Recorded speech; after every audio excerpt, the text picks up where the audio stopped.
regions of our state, and the amount of potential ice accumulation could potentially result in the loss of power for a large number of Kentuckians. So let me start by saying if everything holds to where it is right now, this is the real deal. It is dangerous. People need to be prepared and need to be prepared, especially to stay off the roads tomorrow and potentially be ready to deal with this emergency for the next several days. So, given what we are seeing in the forecast, I have declared a state of emergency today in anticipation of a major winter storm expected to hit Kentucky starting late tonight and all the way through Friday morning, producing significant amounts of rain, sleet, snow, and most concerning to me, ice. A winter weather warning is in place across much of the Commonwealth. The powerful winter storm is expected to create difficult travel conditions on major interstates and state and local roadways. Tree damage and power outages may occur given the impacts from ice and wind. Snow is expected in the northwest and northern Kentucky, totaling 1 to 2 inches. The National Weather Service at Louisville has issued an ice storm warning for the Jackson, Purchase, and Pennyrile regions and most of the rest of Kentucky north of the Cumberland Parkway. Ice accumulations, this is concerning. The expectation is anywhere from 1/4 to 3/4 of an inch. 3/4 of an inch is debilitating wherever it occurs. A flood watch has been issued for portions of south central and east central Kentucky Thursday morning through late Thursday night, as the area is expected to get 2.5 to 3.5 inches of rain.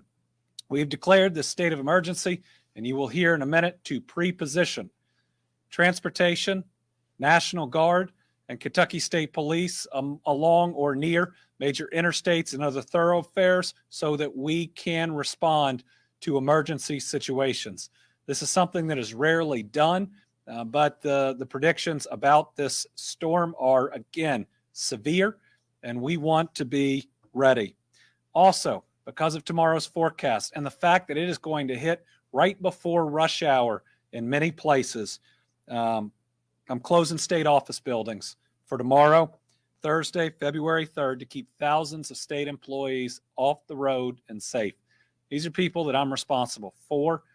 These conditions appear that they will be treacherous. By not having them on the road, we'll protect the transportation, National Guard, and emergency management folks that will be out there dealing with the situation. We ask all of our state employees to refer to guidance issued by the Kentucky Personnel Cabinet. I've also issued an executive order to protect Kentuckians from price gouging that can occur during emergencies like this. That will prevent people from hiking up the costs of gasoline, food, and household items. This order activates state laws that prohibit gouging, and if it happens, Kentuckians should contact the Attorney General's office at 1-888-432-9257. You can also go online, ag.ky.gov/price gouging. Given that we just mentioned online and a phone number, make sure you charge your phones tonight. Make sure you have a full charge going in tomorrow, just in case. Now, let's talk about our response efforts. Kentucky Emergency Management has activated the State Emergency Operations Center, and personnel from the Kentucky National Guard, Kentucky Transportation Cabinet, Kentucky State Police, and Kentucky Department of Public Health are monitoring the situation from the center.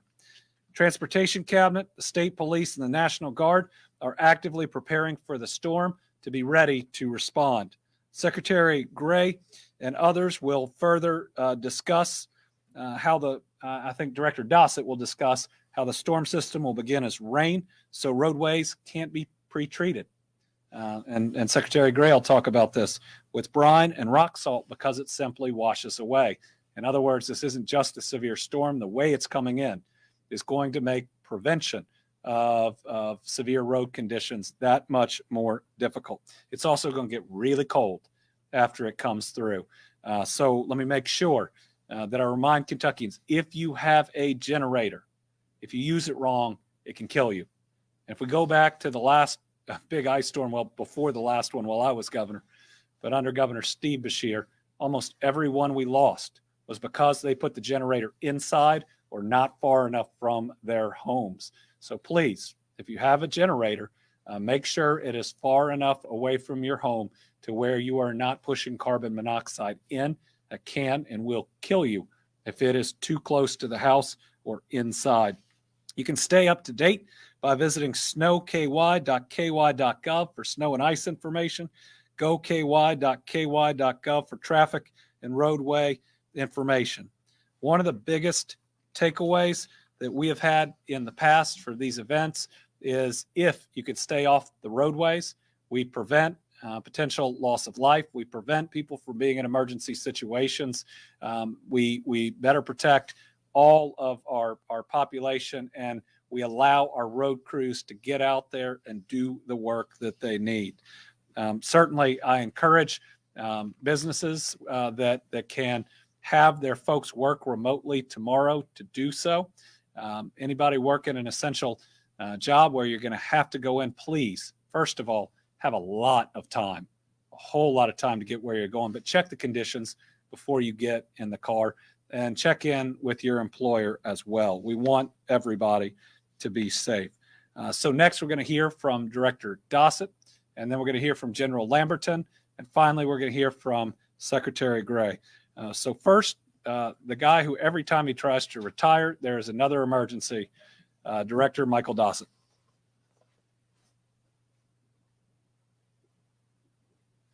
Thank you, Governor, and I am still pleased to be with you. Folks, this is going to be an epic event.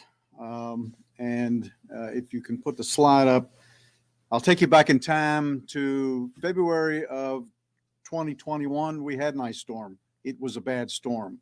Unfortunately, this one may easily top that. As the governor indicated, we're looking at 0.25 to 0.75 inches. Trees and power lines can't sustain that weight of that much ice, so you can look for power outages. Please prepare, and I'll talk a little bit about some of the things that you can do in just a second. But to begin the event, we're looking at between 2.5 and 3.5 inches of rain that will begin down in the western part of the state. This system will come from the northwest and traverse the state down through the southeast. The timing for the snow and ice is roughly 3 a.m. in the Paducah area, and then moving up into the central and east area somewhere afternoon. The temperatures are going to drop very, very quickly, and Secretary Gray will cover a little bit about this. This is all dependent upon road temperatures. The National Weather Service has advised us that the temperatures will drop so quickly, there won't be a transition window. So when the ice falls, it will accumulate and it will stick, not only to roadways, but more importantly, to transmission lines. So the impacts could be widespread power outages. Localized flooding is certainly an option. As the governor indicated, we are taking somewhat unprecedented actions of pre-staging assets. So we're looking at our transportation cabinet key areas across the state, and we'll be bringing together Kentucky State Police, the National Guard, our transportation equipment, emergency managers from local jurisdictions, and folks that can do welfare checks. So one of the things that's very important in this, and you'll hear all of us talk about this, if you don't have to travel, please stay off of the roadways, whether it be a local roadway, a highway, or an interstate. When stranded motorists have to be rescued, this takes precious resources away from those that are out trying to save lives, because quite frankly, this will be a life-threatening event. Some of the safety tips that you can look for, if you've lost power, certainly close all the drapes and put something by the doors and maintain the heat that you have. This is an excellent opportunity to take the time to take and make phone calls to neighbors and to friends to ensure that your welfare is okay at the time. If you're caught in a vehicle during the ice storm, it is imperative that you take actions long before you have to get out. We certainly have the realization that there are emergency trips that some of our citizens will have to make. Before you get out on a highway or an interstate, you need to have water, snacks, blanket, something that can sustain you if you get into one of these issues. This will come at a level where our transportation cabinet and our National Guard and our state police cannot interdict large areas of interstate. So when you're stalled in a long queue on an interstate, there'll be a timeline before we can get rescuers to you. So the best advice is please stay off the roadways. If you must travel, make it a short trip and use all the awareness. Thank you, Governor. Next up will be General Hal Lamberton.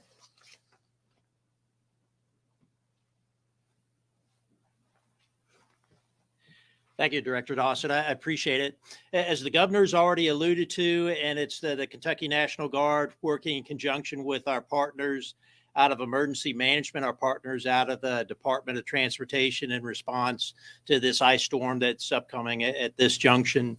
It's also already been alluded to what we are currently standing up or mustering our soldiers to gather them to some responsive hubs that will enable us to have a more quick or responsive time frame to the issues of what may be out there.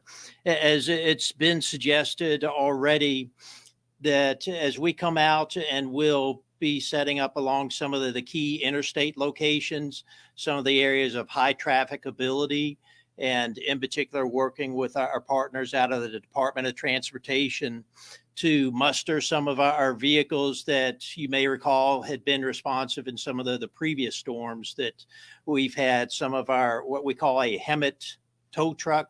It's a 5-ton truck capable of pulling out large stuck commercial vehicles. We're having some of our Humvees respond to this as well. It's a high-wheeled vehicle that's capable of pulling people out of stuck positions as well.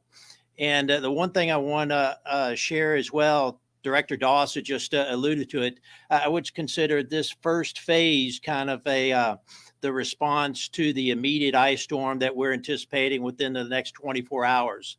Subsequently, there's what I would call a phase 2, which would go into a collective effort of potential wellness checks, of getting out in the communities, of clearing not just vehicles, but debris off of the roadways to facilitate the trafficability.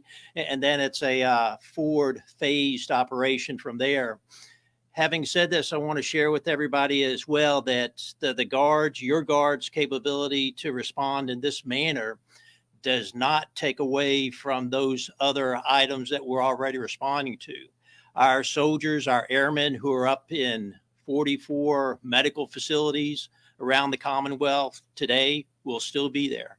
Our folks who are responding still to the aftermath of the tornadoes of almost 2 months ago are still out there.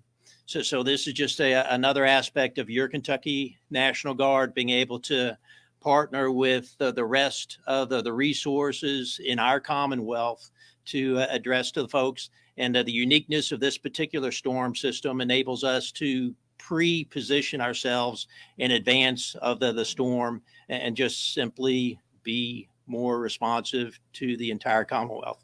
That said, Secretary Gray.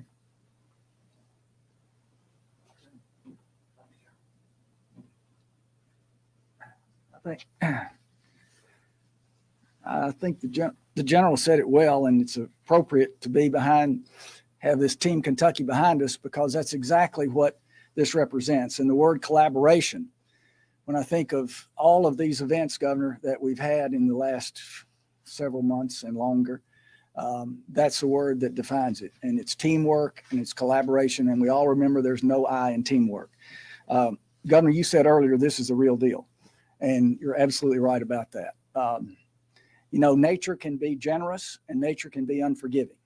And this is one of those events where nature is unlikely to be forgiving. Nature will be unforgiving. The governor said it, the general said it, the director said it, the National Weather Service has said it. I was on an hour-long call with them just about 45 minutes ago, and they used this language. Already, we are predicting difficult to impossible travel conditions Thursday into Friday morning. So that makes it critically important, as you all already heard, for folks to stay off the roads while temperatures are freezing. The public's safety is our top priority and our top concern. Kentucky Transportation Cabinet will use every available highway crew plus contractors. This means as many as 1,300 pieces of equipment plus contractors and upwards of 2,000 available employees in the Department of Highways. State Highway Engineer James Ballinger is here today with me, and he's shaking his head in agreement with that. So we know, Governor, that that's exactly what's being deployed. They will do everything possible to make the roads passable, but this is a dynamic system, a difficult type of weather system to deal with. It begins with rain, and then it steadily changes to freezing rain and ice with snow on top. So it makes it really challenging. The rain prevents our ability to pre-treat roadways with brine or rock salt. It would simply all wash away. The freezing rain and ice does more than just make roads slick. It carries the danger of downed trees and power lines on roadways that creates additional hazards. To stay up to date, visit snowky.ky.gov. Let me say that again, snowky.ky.gov for snow and ice information, and goky.ky.gov for traffic and roadway information. Now, we ask you to help us serve you this winter season by doing the following 4 things. Mask up to slow the spread of illness and to keep our essential personnel safe. COVID has put a challenging condition on our road crews. And we also see the challenges of the work environment where people are simply the challenge of employment today. So this is what we're all dealing with. We ask you to limit travel to only what is necessary when there's snow and ice on the roads. Give our snow plows plenty of room on the road. Be ready for the worst when you're on the road by making sure your vehicle is winter ready and you have essential items should you be stranded. That's it, Governor. Thank you.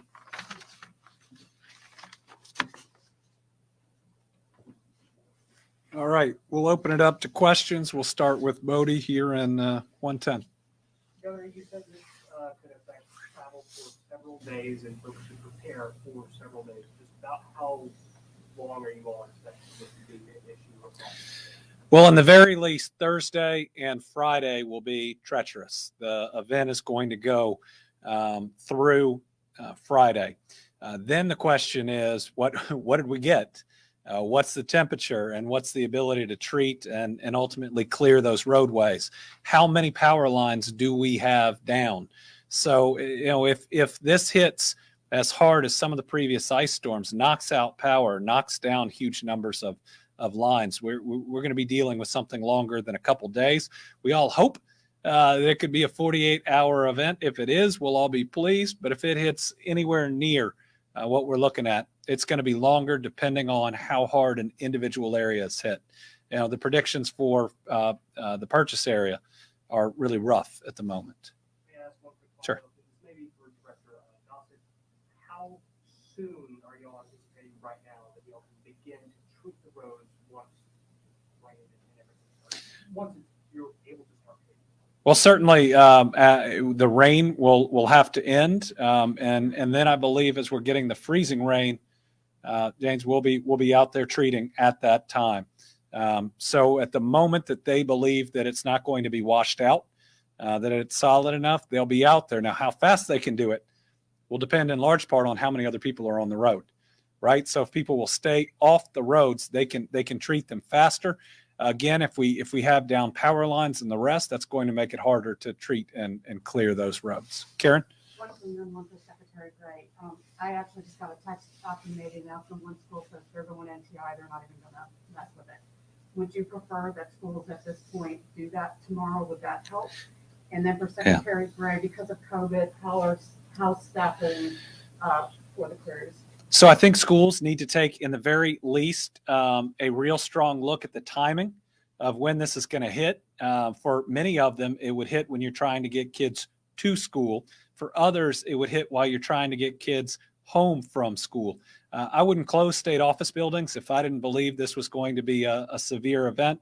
And I'd be really concerned, especially at the swath of Kentucky that's going to get hit the hardest, about buses out on the roadways. This isn't very fair to our kids, but we want to keep them physically safe.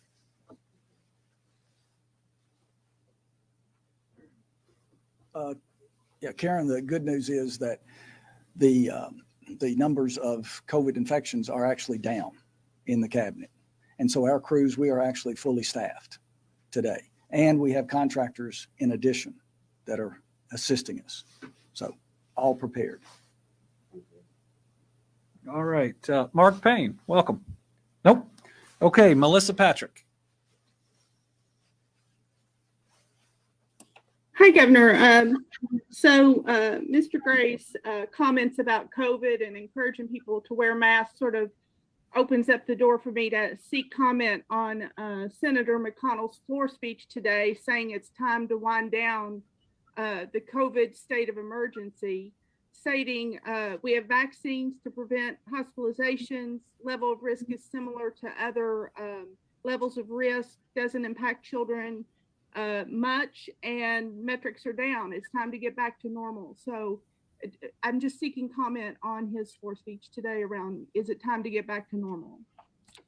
Well, we're already pretty close to normal, or at least the normal he's describing, when as long as cases aren't too high, all of our school systems are back in person. We don't have anything closed across the state. There are even large sporting events that are occurring. You hear a lot of rhetoric about opening up, but we are open. Now, to fully unwind a state of emergency would mean we couldn't have National Guardsmen in hospitals helping them out. We still have a huge number of cases. We still have a huge number of people dying.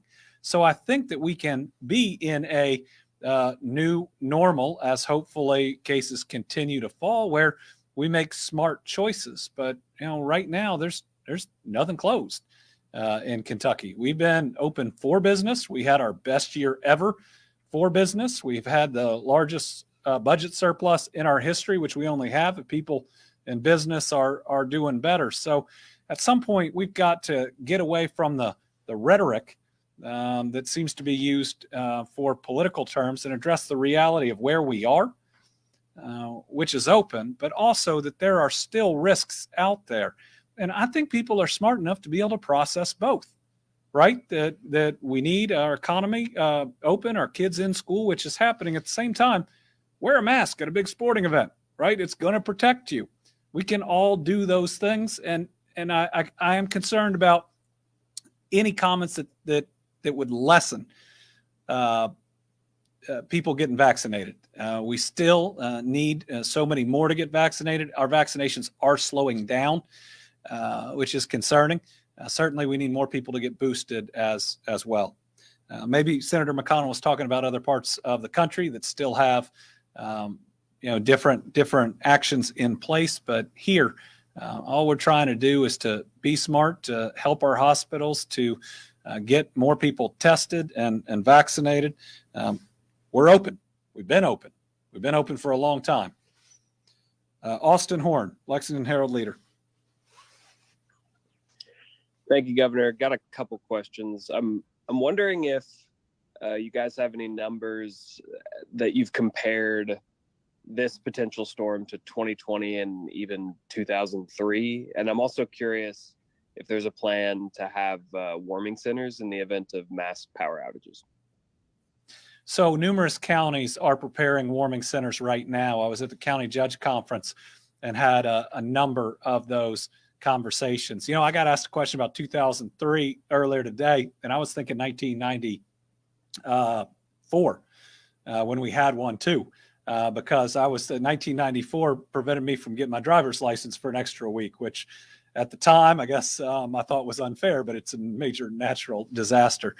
Certainly, we think that this storm has the potential to be worse than the one from about a year ago. I think it's hard to compare all the way back to 03 unless Director Dossett has those numbers in front of him. All we'd say is it has the chance to be really severe. Some of those ice storms also lingered for a significant period of time. Well, the roads were iced over certainly in 94 for a week. And certainly we hope that those conditions won't be present in this one. But with all that said, this is an incredibly dangerous, severe event. We need people to be careful. The rain that's starting the event is going to keep us from pre-treatment, which is going to make it all the more dangerous. Director Dossett, you can. In comparison, we do have a graphic from the 2009 ice storm, which was the historic storm for the state. And in that one, we experienced up to 1.5 inches of ice. So it will not reach those proportions. However, the highest accumulation predicted is 0.75 inches. So you can do the math. This will be an extremely serious event. And it's also coupled with wind. We have predictions of wind gusts up to 25 miles an hour, which also impacts power lines. And April Rickert. Thank you very much. Just to clarify one of the last questions, should people look to their county level organizations to learn where to go in like a large emergency situation, like a large place to stay to get warm? And secondly, how could this impact those already affected by the tornadoes, or any resources going to those folks? Thank you. So local emergency management will be working in conjunction with us to set up warming centers. They'll be working in their counties. We will make sure to post that information on our website, on the overall emergency website. We'll get that up on transportation too. I know it'll be broadcast locally as well. And provided that we have the power to broadcast, I'm going to be here tomorrow making sure that we are giving updates, and we'll provide as much of that information as possible. Was there a second part of the question?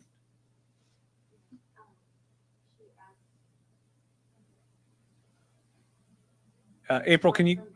Oh, Western Kentucky. Western Kentucky continues to get hit. You know, that's not right. They've already been hit by the worst tornadoes in our history by far, and they're going to be right in the brunt of the most ice that we've seen in a long time. It will make cleanup efforts harder. It is likely that at least some of the crews, if we are having a serious weather event, will not be out for their own safety. Some of our transportation crews may have to be moved over to ensure that we have safe roadways. Anything that slows down cleanup is not a good thing, but remember, protecting the lives of our citizens and the citizens in that region is our number one objective. All right. Thank you all very much. Stay safe. If you can, stay off the roads beginning tomorrow morning. Going to be rain tonight as well. Stay safe. With everything we've been through the last 2 years, we don't want to lose anybody to this. Thanks.